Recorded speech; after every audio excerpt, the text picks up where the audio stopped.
Hello, my name's Jamie. I'm from England and I did the archaeological course in Peru. So I found out about the course because I've always wanted to do an archaeological course in a different country. So I just typed into Google and the reviews were really good.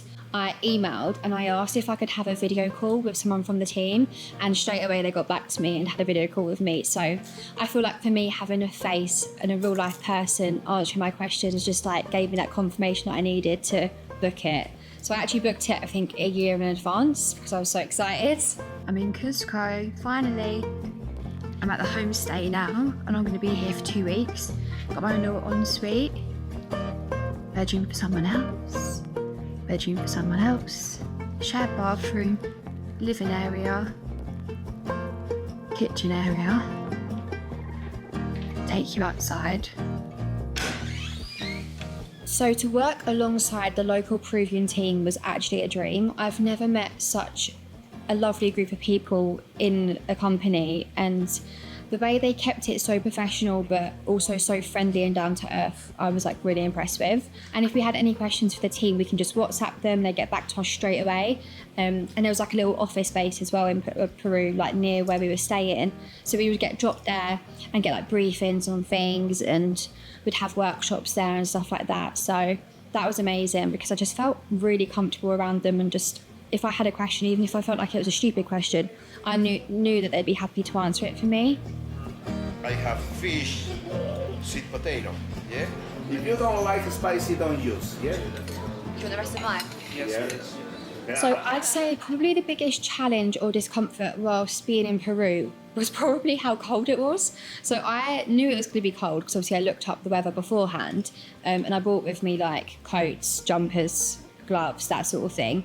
But I completely forgot that like I come from a very privileged background where we have like indoor heating in the houses, but you soon get so used to it and it makes you actually really grateful, and you really start to think about what you do have in life and how blessed and lucky I am.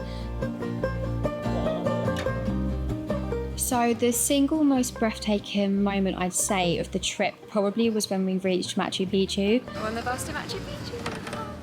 There was so much build up to it. So we'd had, I think it was like 10 days at this point worth of activities and workshops and sightseeing and hikes and that sort of thing. And then we stayed in Aguas Calientes town the night before we saw Machu Picchu. And I know like the excitement of just like knowing it was so close and being there, and then just like walking through, just knowing any second now you're going to see a wonder of the world, of so much history attached to it and just so much beauty. It was just incredible. So I think, yeah, that would probably be my highlight and like the most breathtaking moment, but we saw so many beautiful things, so it is hard to say just one. So a typical day in the life on the archaeological course would be wake up pretty early, so sometimes like 6, half 6, have an early breakfast. So our host mum, I'm not sure if you're meant to call her that, but she was like our mum. She was amazing and so kind, and she'd wake up early and make sure we had breakfast ready downstairs, which was lovely.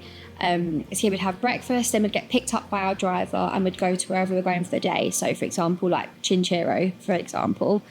And then we'd do some kind of project work there. So at Chinchero, we were actually like cleaning up one of the wackers. So we were cutting off the weeds and like the plants and getting rid of like little bits of pieces that have like over time grown from the wacker, and basically restoring it and bringing it back to life again. Got a little snack break here before we switch over jobs again. I didn't film us hacking.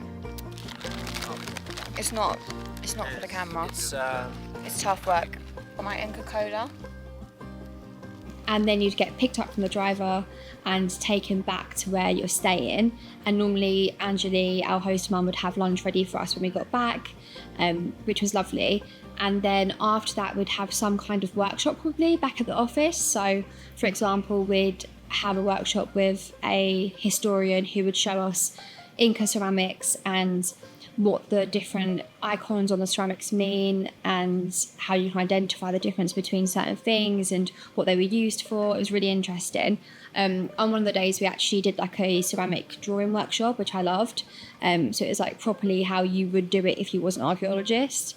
And then after that you might have a bit of free time. Maybe you'd go to the city centre, so we did that a few times, had a look around all the shops and the markets and sometimes get a drink somewhere or a bite to eat and just have like fun with the friends you've made on the trip.